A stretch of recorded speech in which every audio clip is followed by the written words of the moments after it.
Welcome back, friends, to the neighborhood of sound, practical judgment, and normal native intelligence, more commonly known as common sense. I hope that someday, when you imagine or hear of an idea that would help you take care of your family or friends in the event of an emergency, that you think to yourself, now that's one mound. One Mound is not about guns, gas masks, and bunkers. If that's what you are into, then you will surely be disappointed. One Mound is about responsibility. If you have people that rely on you for their most basic needs, then you have a responsibility to ensure that you can deliver. The people we love rely on us for shelter, water, and food, and we in turn rely on an extremely complex system to acquire these resources. It is true that someday that system will be challenged and is susceptible to failure. For a length of time that could last hours, days, weeks, or worse, we will be unable to acquire the goods we need to take care of our loved ones. If we are without a plan and we are unprepared, then we have already failed them. So let us share our thoughts, act accordingly, and be there for them when nobody is there for us.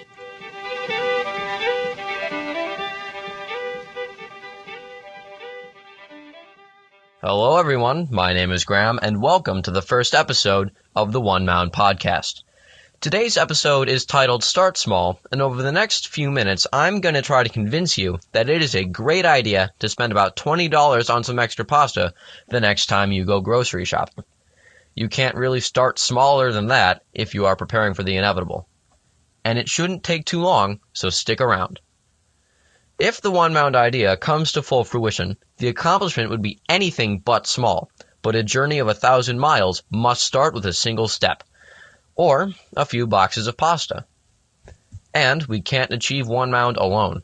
Ultimately, it will require laws to be enacted that would guarantee that when the system breaks, when the power goes out or the internet is sabotaged, the next pandemic hits or any number of other catastrophes occur, there will be resources available and a plan to distribute them to the unprepared. The moniker One Mound comes from the Three Sisters Garden method. Native Americans planted the garden in a small mound of earth, and the garden provided sustenance for the long winter months when the hunter-gatherer system was not always productive enough to sustain life.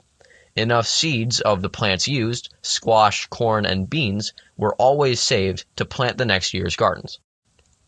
Now, how the Three Sisters Garden works is actually pretty simple. The corn is tall and acts as a trellis for bean plants, which often grow on trellises. The beans climb the corn and, in turn, produce nitrogen, which is put into the ground. Now, nitrogen is a key part of allowing photosynthesis to occur, and that same nitrogen helps the final component, squash, to grow. The squash plant's leaves cover a lot of the ground and keep the ground moist for longer and help to prevent weeds from spreading. Together, the three plants form a system that keeps itself going, which speaks to the very idea at the heart of One Mound. When nobody is there to help us, we will help ourselves. So, a plan to have seeds available to plant enough food to start over is truly common sense. Three Sisters seeds last many years, and our families should have survival seeds on hand as a last chance at life should a catastrophe occur. Our communities should have them as well, or maybe our federal government should store enough survival seeds to distribute, but that's probably not going to happen. So, why the Three Sisters? Short answer, it's perfect. We can delve into the reasons in another episode, but do yourself a favor and research more of it online than what I've already said. But the name of the episode is Start Small, and maybe before the One Mound podcast attempts to convince you to write your state senator or have a bunch of survival seeds handy, we could try to convince you that you should always, at the very least, have 3 days' worth of food in the pantry. You very likely already do have 3 days' worth of food in your home, but it's not quite that easy.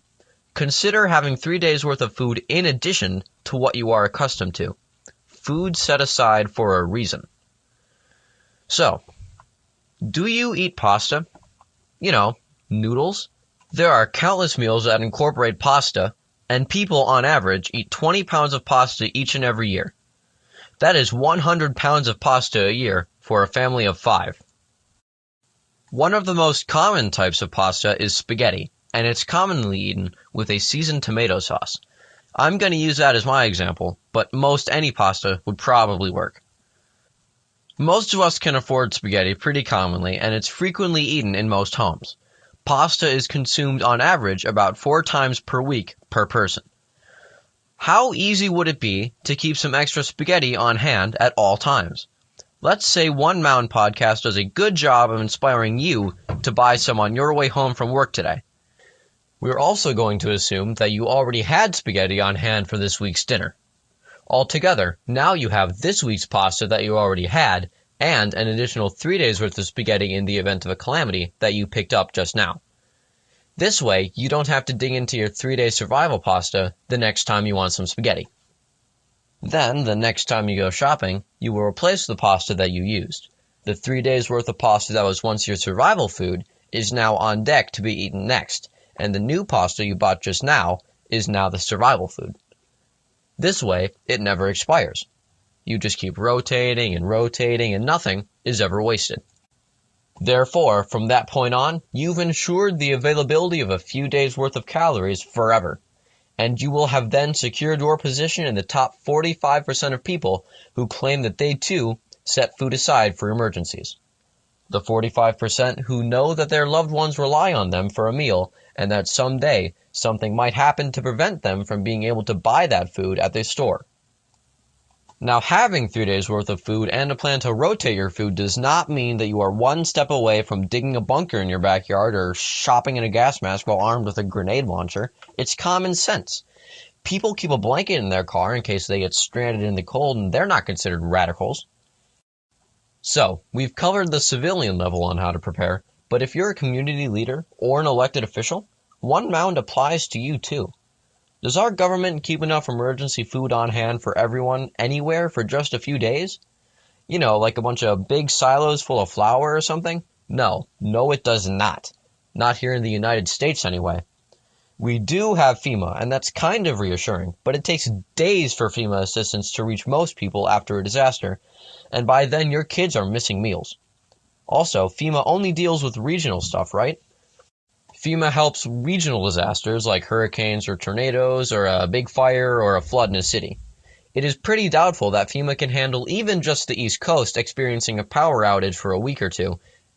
There is no plan and no contingency for a nationwide disaster that prevents food access for even just a week. So you people in power that can change this need to start working for it. You need to start convincing other people around you to think about this and say, hey, maybe I can be a part of the change. Maybe I can save a few kids' lives and get them food when they need it. If you're in the 55%, those among us who have not already committed themselves to always being able to feed their kids for even just 3 days, please consider coming over to the light. Joining us today is a well-known and intelligent guest, one who has influenced technology as we know it forever, the one and only ChatGPT. Now, we asked ChatGPT some common and basic questions on food prep to further help you get a grasp on what we're talking about, and hopefully inspire you to get yourself some extra spaghetti to help keep yourself fed for some time in the event of a disaster. Our first question is, should I keep an emergency supply of food? Having an emergency supply of food is a good precautionary measure. It can be helpful in unexpected situations such as natural disasters or other emergencies. Consider storing non-perishable items with a decent shelf life. How many days' worth of food should I keep? A common recommendation is to have at least a 3-day supply of non-perishable food for emergencies. However, some experts suggest using a 2-week supply for more comprehensive preparedness. Assess your personal situation and needs when determining the appropriate duration for your emergency food supply. What kinds of emergencies can last for 3 days? Various emergencies, such as natural disasters like hurricanes, earthquakes, floods, or power outages, can disrupt regular access to food and services.